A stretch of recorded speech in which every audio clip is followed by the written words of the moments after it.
Alex juga mau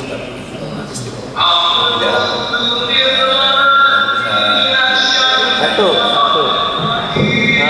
saya satu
untuk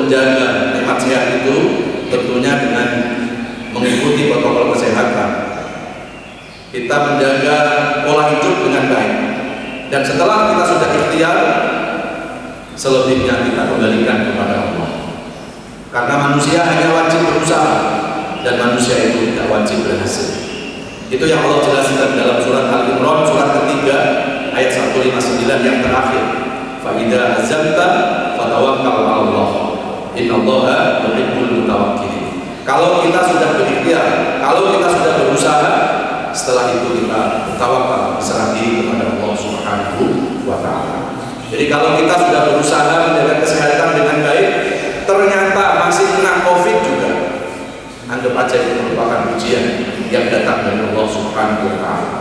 Allah sedang menguji keimanan kita, Allah sedang menguji keikhlasan, Allah sedang menguji kesabaran kita. Jadi nggak perlu kita khawatir, nggak perlu kita takut menghadapi ujian, karena sesungguhnya hidup ini adalah merupakan ujian. Itu yang Allah jelaskan dalam surat Al-Mulk surat 67 ayat yang kedua, Alladzi khalaqal mauta wal hayata liyabluwakum ayyukum ahsanu amala. Salawat beserta salam sama-sama kita sampaikan kepada panutan abadi kita Rasulullah Muhammad SAW.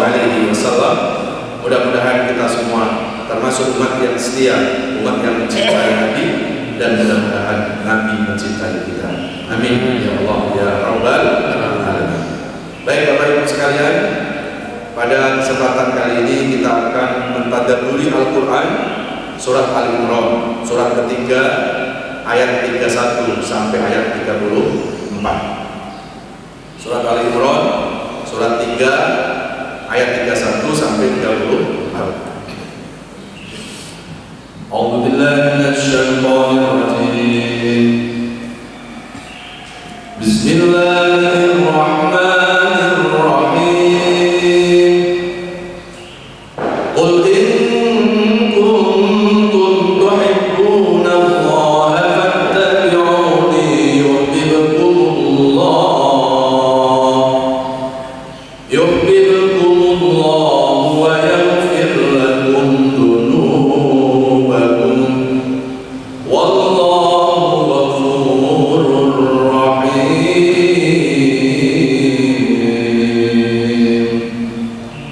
Qul atii'u Allah war rasul fa in tawallaw fa inna Allah la yuhibbul kafirin.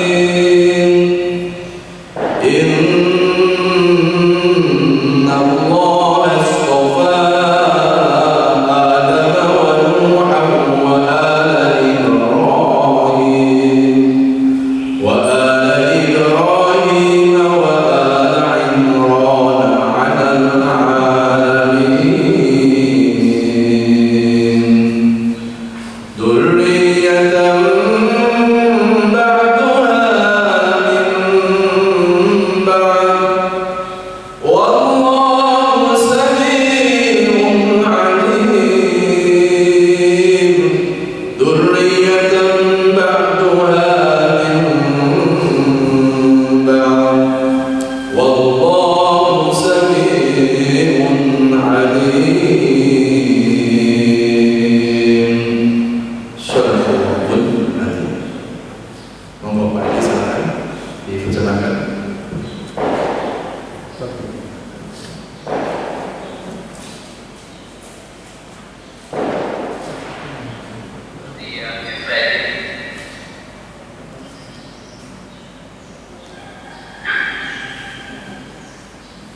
Aku berlindung dari godaan setan yang dengan nama Allah yang Maha Pengasih lagi Maha Penyayang. Katakanlah hai Muhammad,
Sadaqallahul adzim. Maafkan Allah atas segala firman-firman-Nya.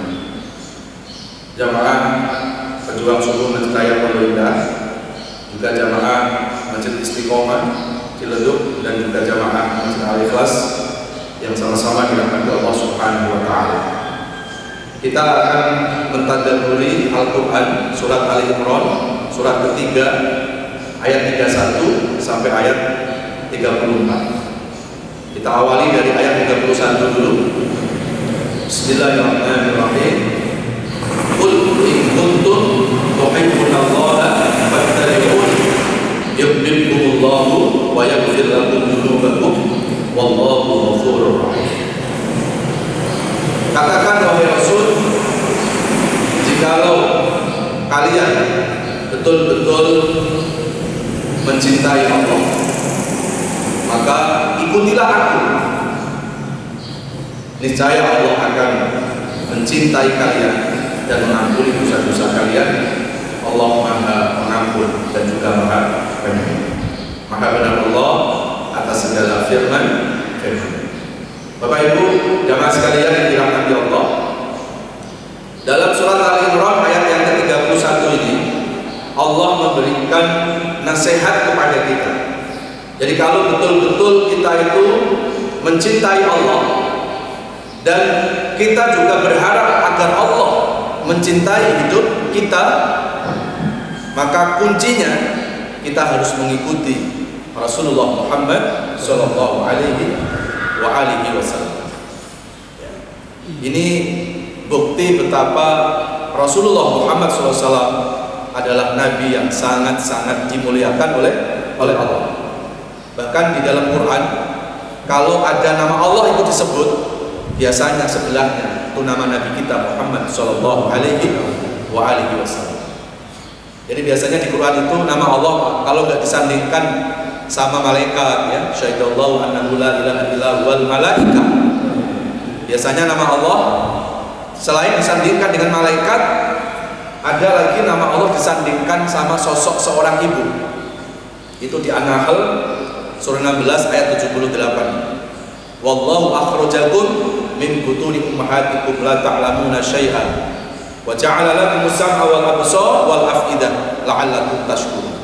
Dialah Allah yang mengeluarkan manusia dari rahim ibunya. Jadi di situ Allah menyebutkan namanya dan sebelah nama Allah disebut pula seorang ibu.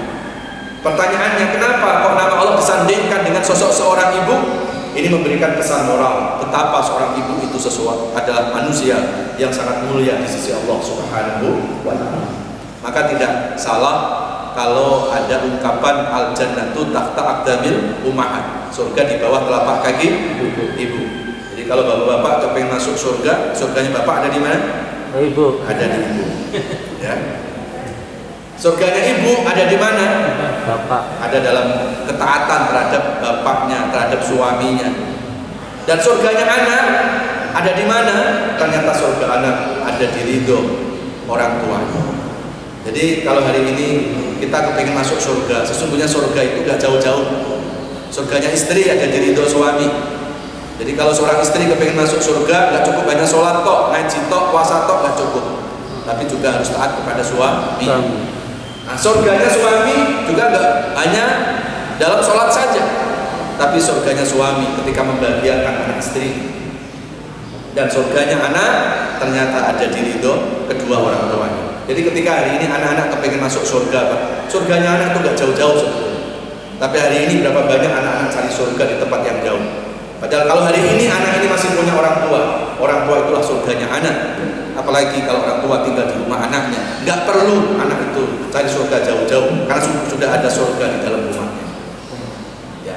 Jadi nama Allah di dalam Quran itu biasanya disandingkan sama malaikat, sama nama malaikat, sama nama ibu, dan yang kedua nama Allah disandingkan dengan nama Rasulullah Shallallahu Alaihi Wasallam. Atiullah wa atiur Rasul. Ya, kenapa nama Rasulullah itu didekatkan dengan nama Allah? Ini menunjukkan betapa Rasulullah adalah orang yang sangat dekat dengan Allah. Sampai Allah itu memuji Rasulullah, Bapak Ibu, di dalam Quran itu, wa innaka la'ala khuluqin adzim. Sungguh kau Muhammad mempunyai akhlak yang sangat mulia. Kalau orang dipuji oleh manusia itu biasa, Pak. Tapi kalau orang dipuji oleh Allah itu enggak semua orang. Dan Rasulullah itu bukan hanya dipuji oleh manusia, bukan hanya dipuji oleh umatnya, tetapi Rasulullah pun dipuji oleh Allah Subhanahu wa ta'ala. Satu-satunya nabi yang dibacakan sholawat oleh Allah adalah Nabi Muhammad. Innallaha wa malaikatahu yusholluna 'alan nabi ya ayyuhalladzina amanu shollu 'alaihi wa sallimu taslima. Ya. Dan di dalam surat Al-Imran, ketika orang itu mencintai Allah, tetap harus melalui nabi. Kalau orang betul-betul mencintai Allah, maka ikuti Rasulullah Muhammad sallallahu alaihi wasallam. Jadi apa yang ada di dalam diri Rasulullah itu menjadi uswatun hasanah buat kita. Ya, coba dibuka Al-Qur'an surat Al-Anbiya surat yang ke-21.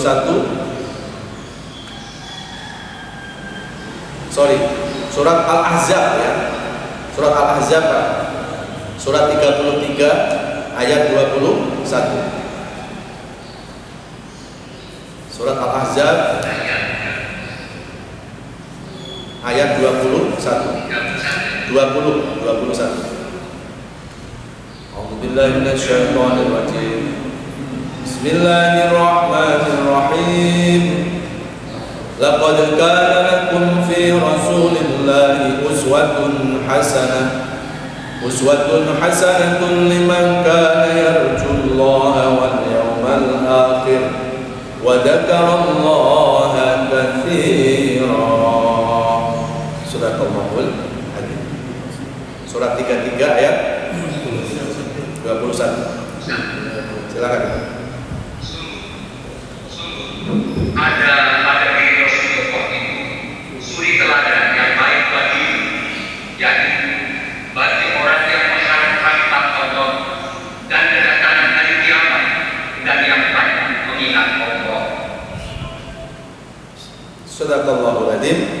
Maha benar Allah atas segala firman. Laqad kana lakum fi Rasulillah. Di dalam pribadi Rasulullah itu ada suri tauladan yang baik buat orang-orang yang beriman, yang mengharapkan rahmat Allah Subhanahu wa ta'ala. Kalau kita kepingin jadi suami yang baik, Rasulullah juga seorang suami yang baik ya. Kalau kepingin jadi guru yang baik, Rasulullah juga seorang guru, seorang dai, seorang murabbi. Bukan hanya gurunya orang Arab, tapi gurunya seluruh manusia di alam semesta ini. Kalau pengen jadi seorang tentara yang baik, Rasul pun juga seorang tentara yang maju di medan perang membela agama Allah. Kalau pengen jadi seorang pekerja yang sangat hebat, Rasulullah juga seorang entrepreneur bahkan. Rasulullah seorang pekerja yang sangat ulet. Bahkan Rasulullah itu bekerja dari usia 9 tahun sampai usia kenabian 40 tahun. Ya. Kalau mau jadi seorang anak yang baik, Rasulullah pun anak dari orang tuanya, dan Rasulullah adalah seorang yang berbakti kepada ayah dan ibunya. Jadi kalau mau menjadi pemimpin yang baik, maka ikutilah cara Rasulullah memimpin umat ini. Rasulullah diutus oleh Allah bukan hanya untuk bangsa Arab, ya. Wa ma arsalnaka illa rahmatan lil alamin. Allah mengutus Rasulullah itu sebagai rahmat lil alamin, buat manusia, buat orang yang ada di alam semesta ini. Jadi nggak perlu kita ragu lagi kalau kita mengikuti Rasulullah Muhammad sallallahu alaihi wasallam. Ya. Kalau kita mengikuti manusia biasa, belum tentu manusia dijamin kebenarannya. Ya. Tapi kalau kita mengikuti Rasulullah, tidak boleh ragu lagi, ya, tidak boleh ada was-was lagi, karena apa yang diucapkan oleh Rasulullah, dilakukan oleh Rasulullah, itu berdasarkan wahyu yang langsung datang dari Allah Subhanahu wa taala. Wa ma yantiqu 'anil hawa in huwa illa wahyu yuha. Tidak ada ucapan yang diucapkan oleh Rasulullah itu kecuali merupakan wahyu yang datang dari Allah. Jadi kalau datang dari manusia belum tentu dijamin benar. Kadang manusia suka pembenaran. Tapi kalau itu datang dari Rasulullah Muhammad Sallallahu Alaihi Wasallam, pasti itu dijamin kebenarannya. Kenapa? Karena yang datang kepada Rasulullah itu semuanya wahyu dari Allah Subhanahu wa taala. Rasulullah adalah as-shadiq wal masduq. Rasulullah adalah orang yang benar dan dibenarkan oleh Allah Subhanahu wa taala. Kalau kita mengikuti Rasulullah, apa jaminan yang Allah berikan kepada kita? Masih ayat 31, yuhibbukumullah, Allah akan mencintai kita.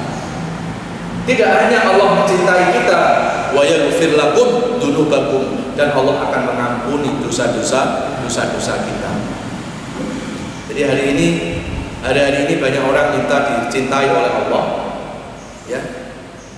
Hari-hari ini banyak orang mau disayangi oleh Allah. Ya. Dan ketika orang itu mau dicintai dan mau disayangi oleh Allah, kuncinya apa? Ikuti apa yang dilakukan oleh Rasulullah Muhammad Sallallahu Alaihi Wasallam.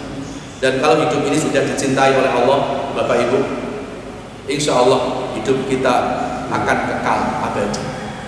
Jangankan kita masih hidup, andai kita sudah meninggal dunia, orang-orang tidak akan melupakan kita. Orang-orang akan selalu mengingat kebaikan. Maka jangan kita berharap hidup ini hanya kepingin dicintai oleh manusia. Jangan hidup ini hanya berharap kepingin dimuliakan oleh manusia. Biasanya kemuliaan dari manusia itu nggak abadi, nggak lama. Ya, biasanya kalau manusia memuliakan kita itu karena sesuatu biasanya. Apakah karena harta, apakah karena jabatan.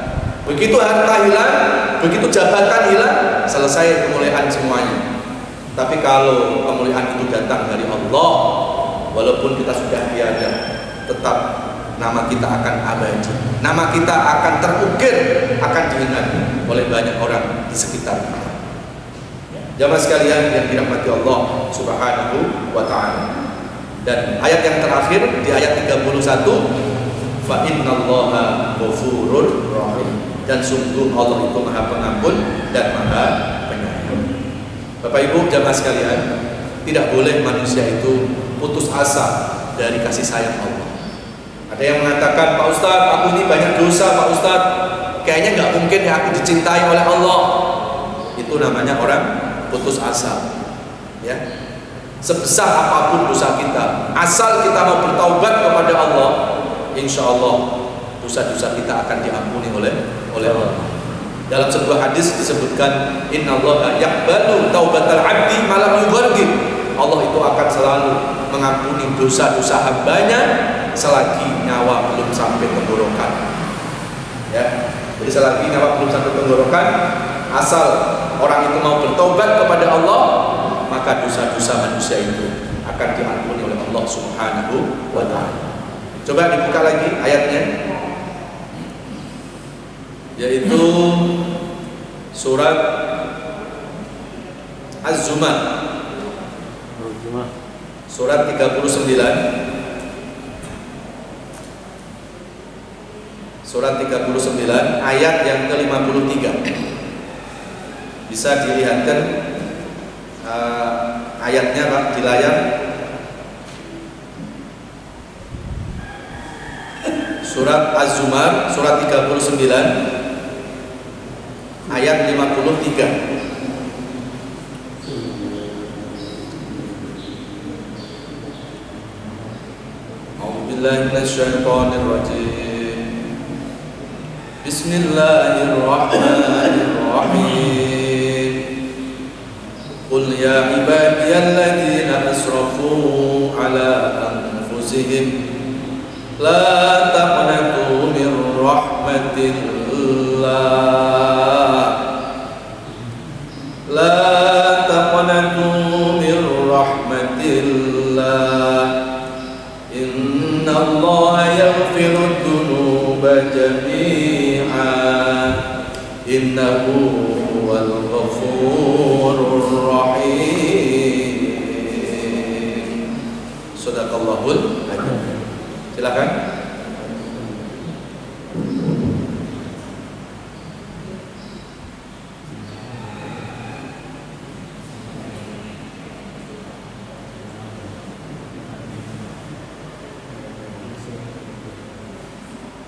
Silakan Pak, ada yang baca?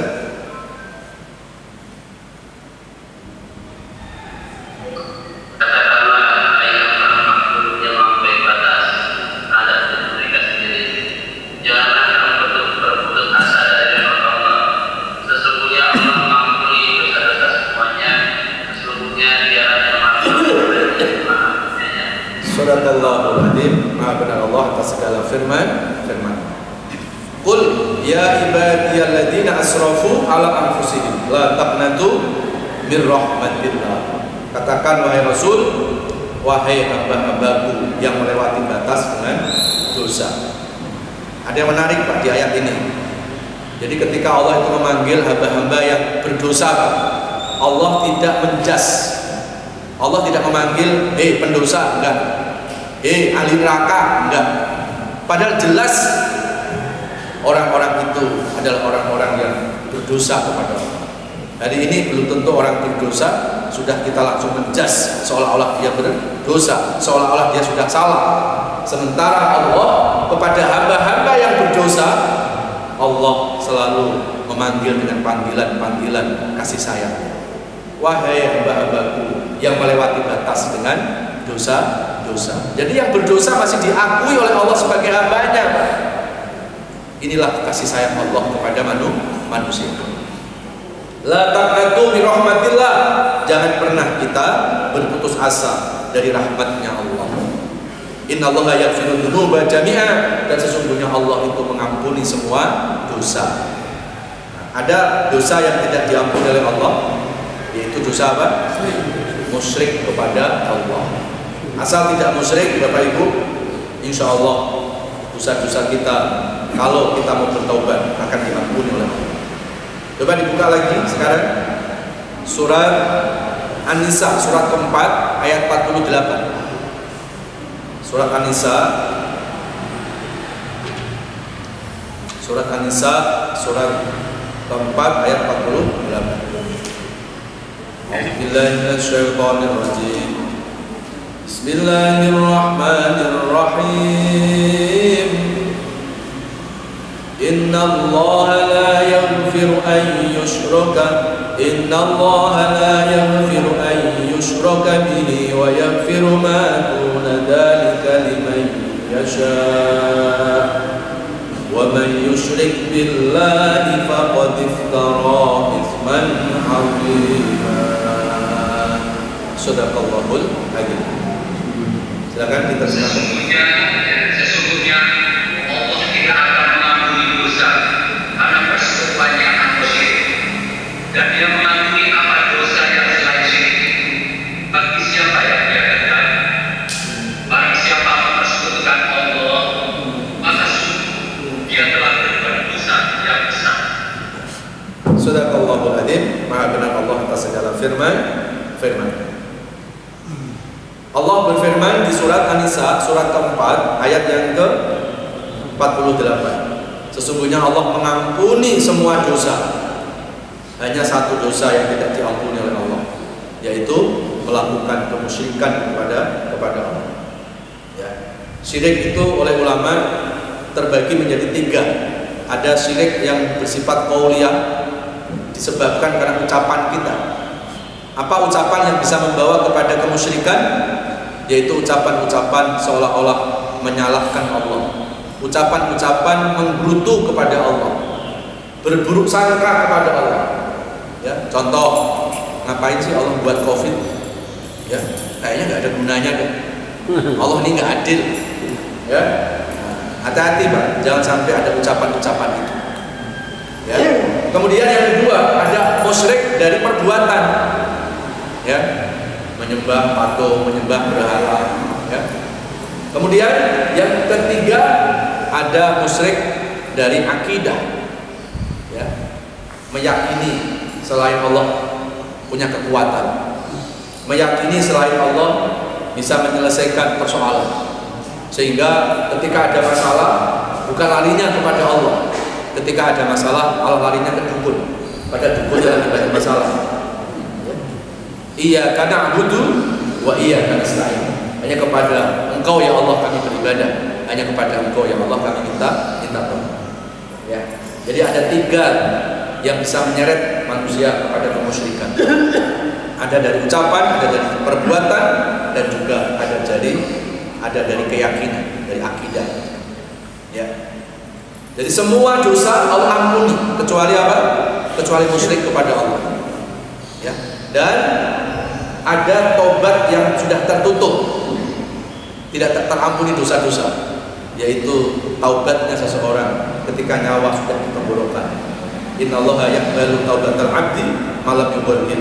Allah itu mengampuni semua dosa selagi nyawa belum sampai tenggorokan. Ya.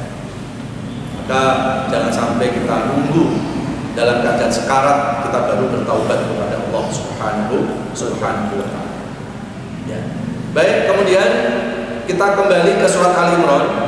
Tadi sudah ayat yang ke-31 ya.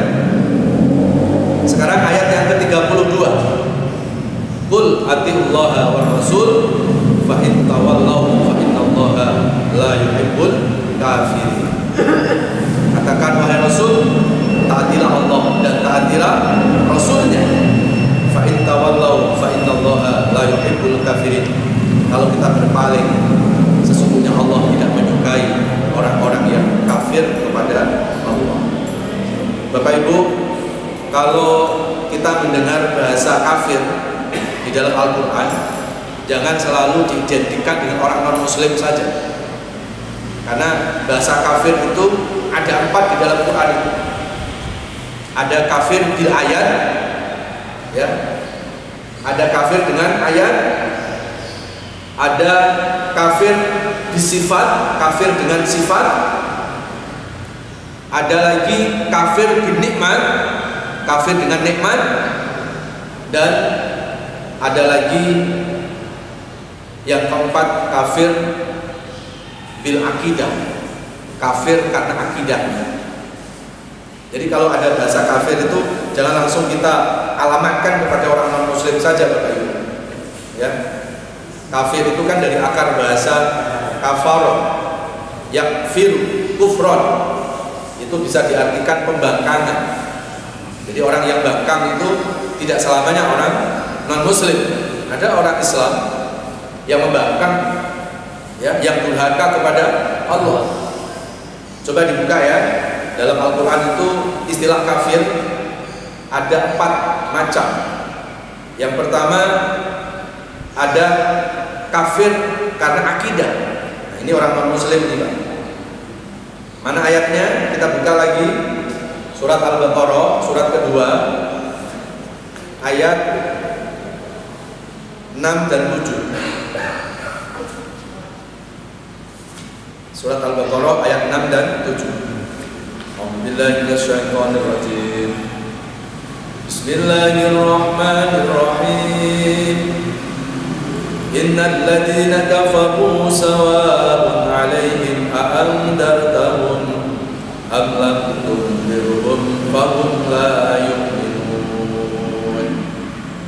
Khatamallahu 'ala qulubihim wa 'ala sam'ihim wa 'ala absarihim ghishawah wa lahum 'adzabun 'adzim.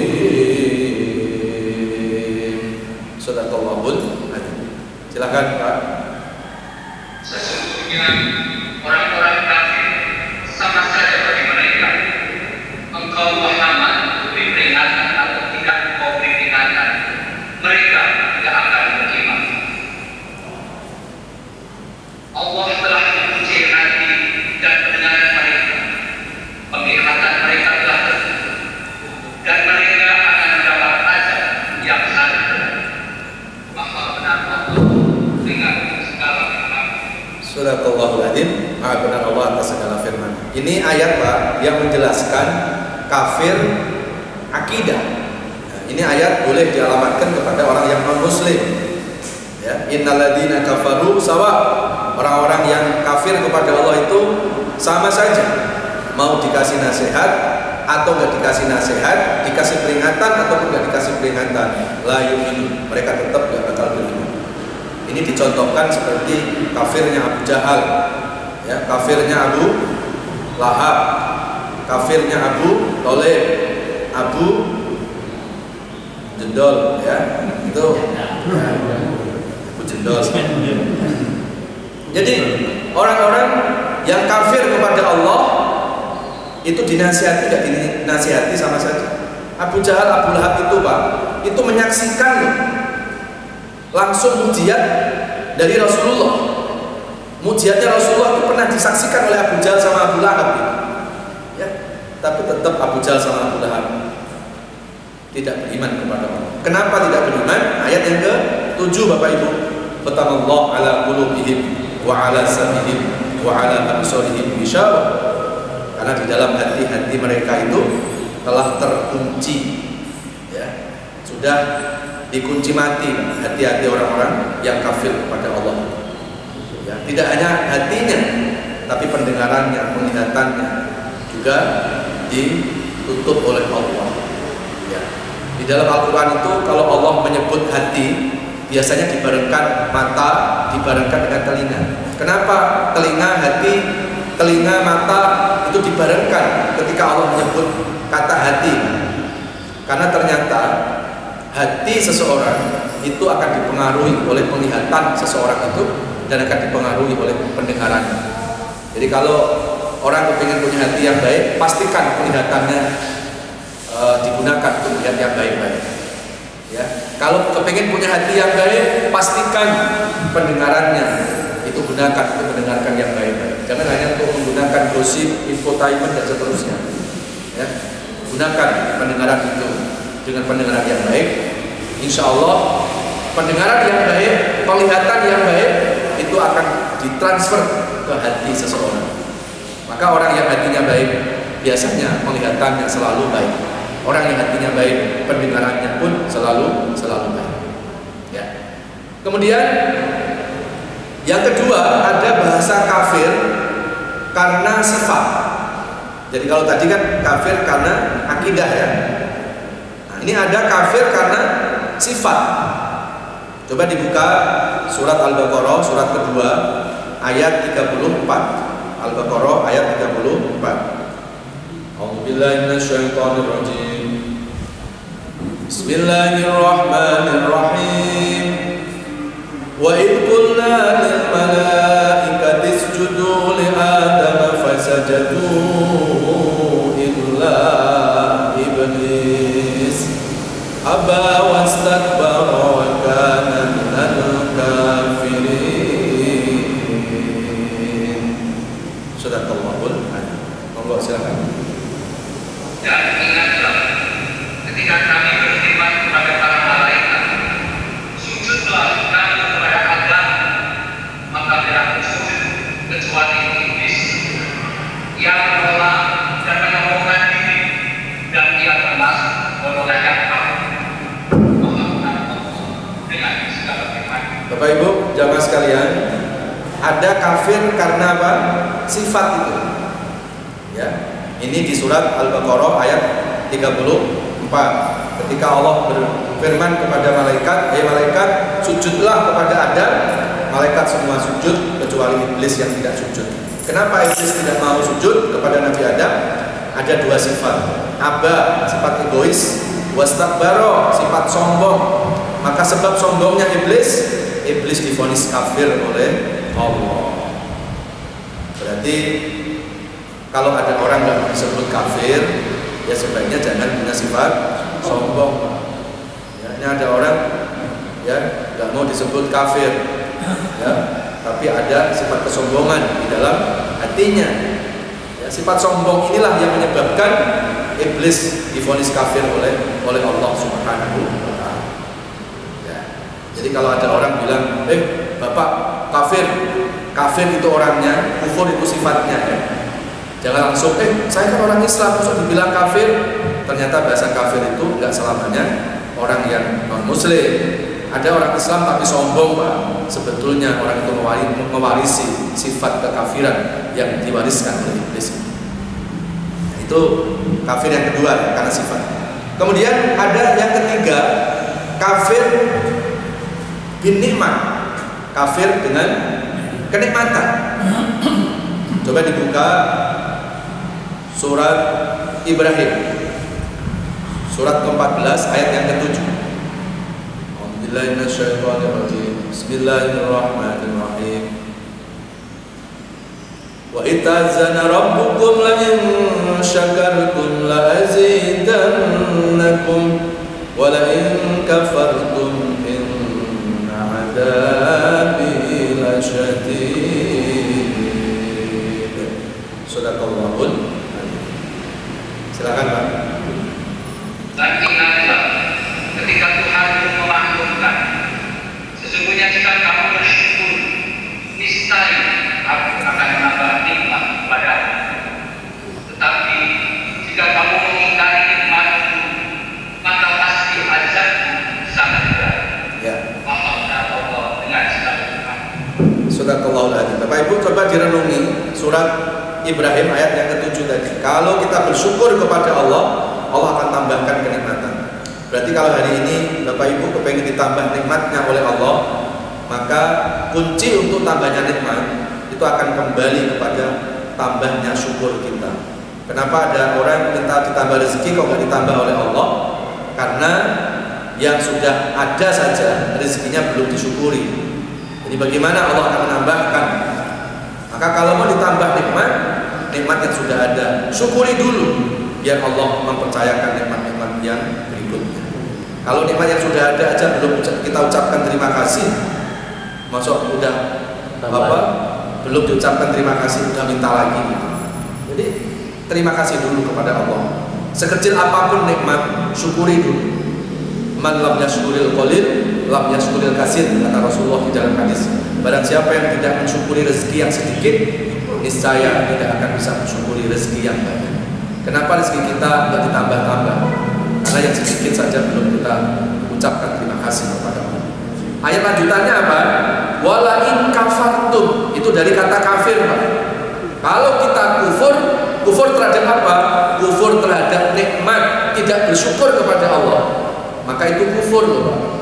Kafir itu orangnya, kufur itu sifatnya.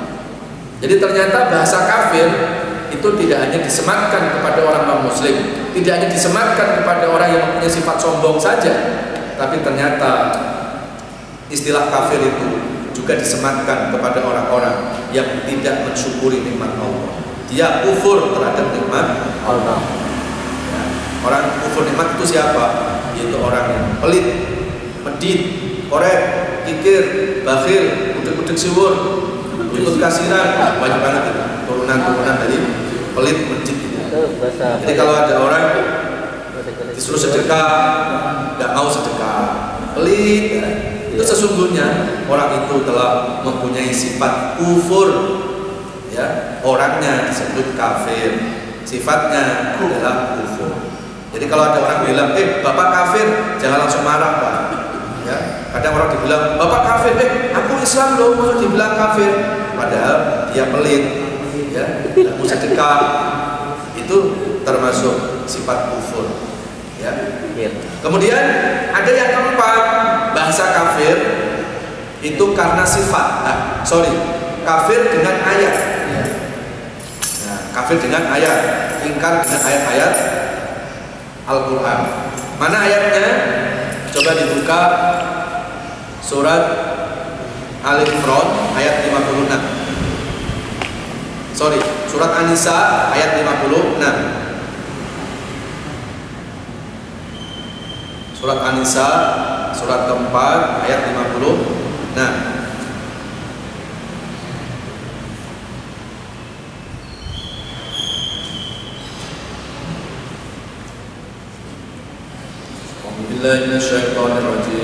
Bismillahirrahmanirrahim.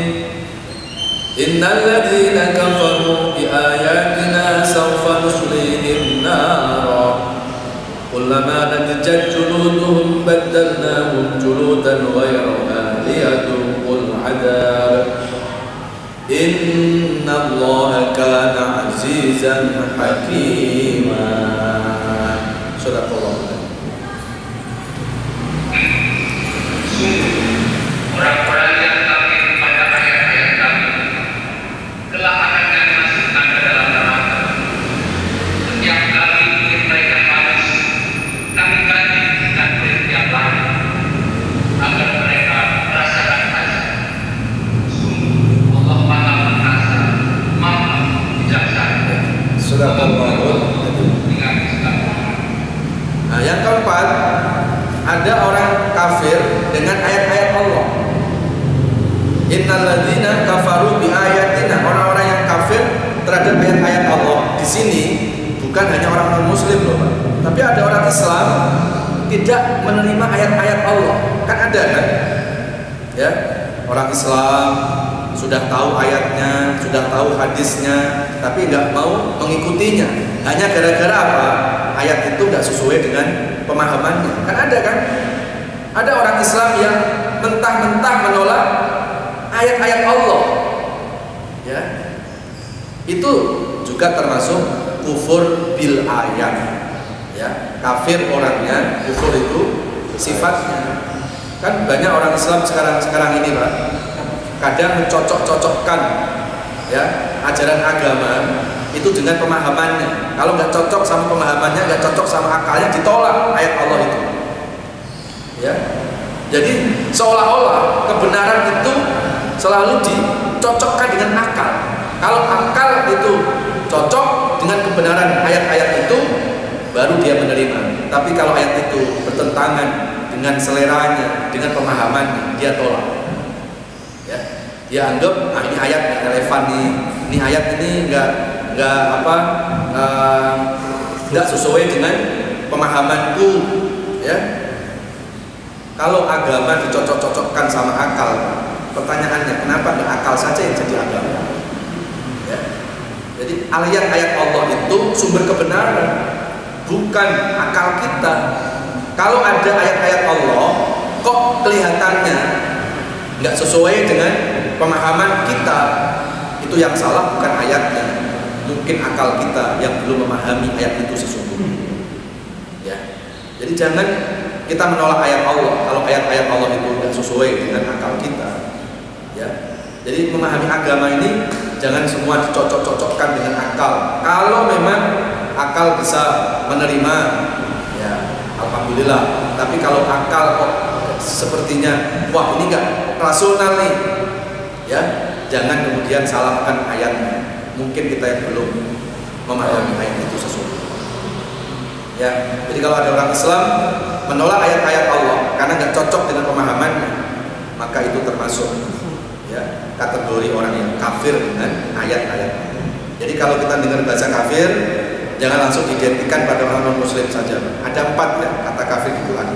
Ada kafir dengan akidah non-muslim, berarti ada kafir dengan sifat, ya, yaitu sifat sombong. Ada kafir dengan nikmat yang tidak mensyukuri nikmat Allah, dan ada kufur dengan ayat, yaitu mengingkari ayat-ayat Allah Subhanahu wa ta'ala. Baik, kembali ke Ali Imran lagi ayat 33-34 terakhir ya. Ya, memang kurang waktu nih Pak, kalau kita membahas 4 ayat. Harusnya 1 ayat aja 1 jam biasanya. Kalau 4 ayat 4 jam ya. Mau sampai 4 jam. Nah, kalau ada yang mau, Pak Ustadz yang mau ya. Ya. Boleh. Ya. Jadi kalau bisa jangan sebulan 2 kali, sebulan sekali itu kalau pas itu.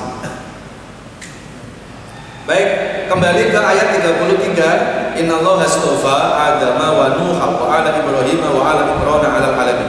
Sesungguhnya Allah itu memilih Nabi Adam, memilih Nabi Nuh, memilih keluarga Ibrahim, memilih keluarga Imran menjadi nasihat buat semua orang yang di alam semesta ini. Dzurriyyatan ba'duha min ba'd.